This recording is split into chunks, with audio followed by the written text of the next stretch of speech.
एक UPSC aspirants जो पूरी जोश के साथ गांव से बाहर किसी दूसरे शहर तैयारी करने के लिए जाता है, तो वहां जाने के बाद वहां का भीड़ को देखकर, वहां का कंपटीशन को देखकर उन्हें लगने लगता है कि मैं इस एग्ज़ाम को क्रैक नहीं कर पाऊंगा। अरे लोग इतने सालों से यहाँ मेहनत कर रहे हैं, तो उनका नहीं हो रहा है तो मेरा कैसे होगा। तो अगर आपको भी ऐसा लगता है तो इस कहानी को पूरा ज़रूर सुनना। इस कहानी को सुनने के बाद मैं गारंटी के साथ कहता हूँ कि आप अपने लाइफ में सफल ज़रूर हो जाओगे। तो चलिए वीडियो को शुरू करते हैं। दोस्त, एक लड़का जो एक छोटे से गांव से बिलोंग करता था। इनकी फैमिली बैकग्राउंड भी उतनी अच्छी नहीं थी, लेकिन इनका भी एक सपना था कि मैं यूपीएससी एग्ज़ाम क्रैक करके देश की सेवा करूं। और फिर इसने यूपीएससी की तैयारी करने के लिए अपने माँ बाप से दूर यूपीएससी की दुनिया दिल्ली चला गया।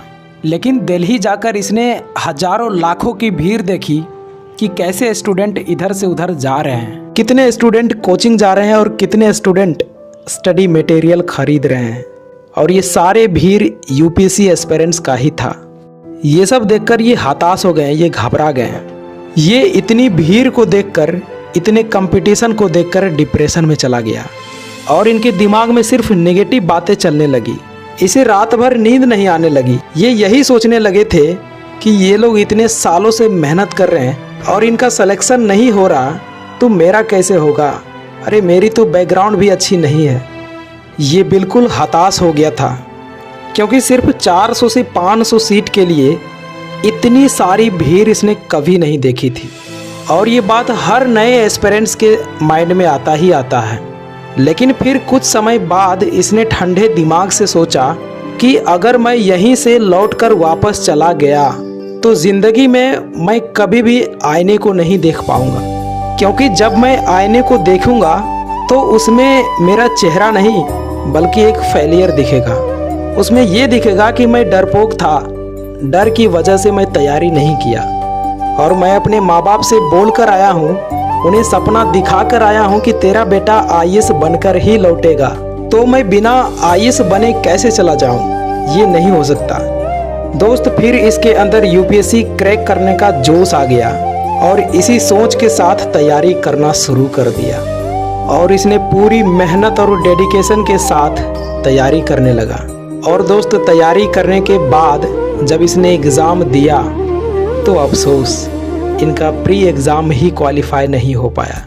और इसे एक बड़ा झटका लगा और सोचने लगा कि जिस एग्ज़ाम को क्लियर करने का सपना लेकर आया था और इसका पहला ही एग्ज़ाम में मैं फ़ेल हो गया। और दोस्त, जब ये फ़ेल हुआ ना तो इसके घर के आसपास वाले लोग ताना देना शुरू कर दिए। वो कहने लगे कि तेरे बेटे से यूपीएससी नहीं निकल पाएगा, तुम क्यों सपने बड़े देखकर यूपीएससी की तैयारी करने के लिए दिल्ली भेज दिया, उससे कुछ नहीं हो पाएगा। दोस्त, ये सब देखकर ये लड़का पूरा टूट गया और फिर इसने खुद से कहा कि कोई बात नहीं, अपना टाइम आएगा। मैं एक दिन यह ताने को तालिया में बदल कर ही रहूँगा।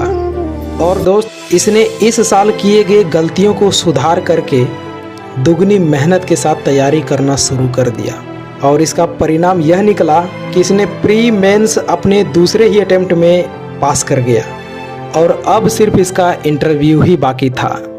लेकिन जब यह इंटरव्यू देने के लिए जा रहे थे तो इनके माइंड में सिर्फ नेगेटिव थॉट ही चल रहा था कि यार अगर सिलेक्शन नहीं हुआ तो क्या होगा, अगर मैं जवाब नहीं दे पाया तो क्या होगा। मतलब इसे खुद के ऊपर भरोसा नहीं रहा था।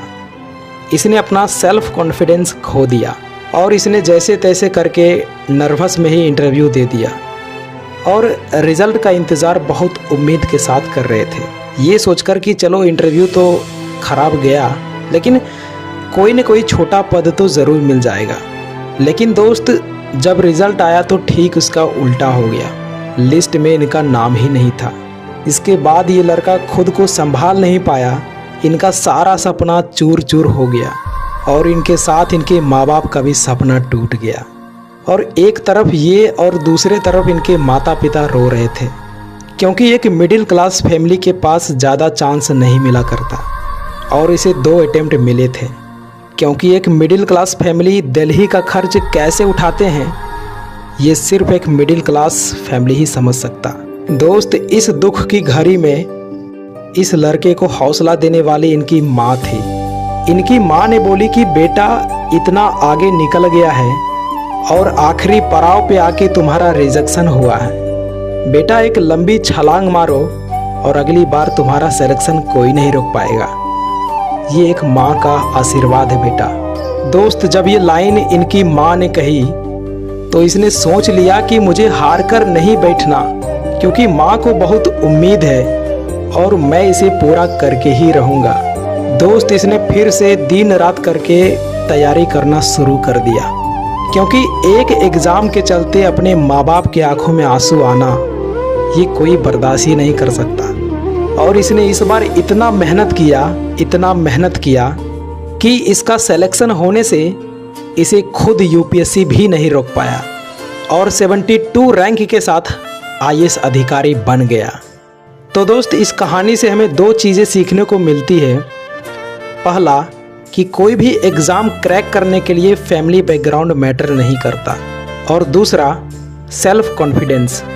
आपको खुद पर भरोसा होनी चाहिए, और ख़ासकर यूपीएससी जैसे बड़े एग्ज़ाम में, क्योंकि जब आपको खुद के ऊपर भरोसा ही नहीं है तो आपके ऊपर इतनी बड़ी जिम्मेदारी, एक ज़िले का भार आप कैसे मैनेज करेंगे।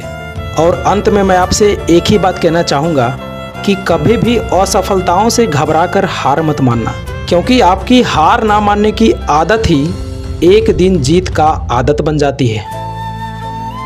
तो ये इंस्पायरिंग स्टोरी आपको कैसा लगा कमेंट सेक्शन में ज़रूर बताइएगा। एंड अब पूछेंगे इनका नाम क्या है, तो इनका नाम है दिलीप प्रताप सिंह शेखावत। तो आई होप ये स्टोरी आपको पसंद आया होगा, एंड पसंद आया तो एक लाइक कर देना, चैनल पर नए हो तो सब्सक्राइब कर देना। मिलते हैं अगली वीडियो में, तब तक के लिए जय हिंद, वंदे मातरम।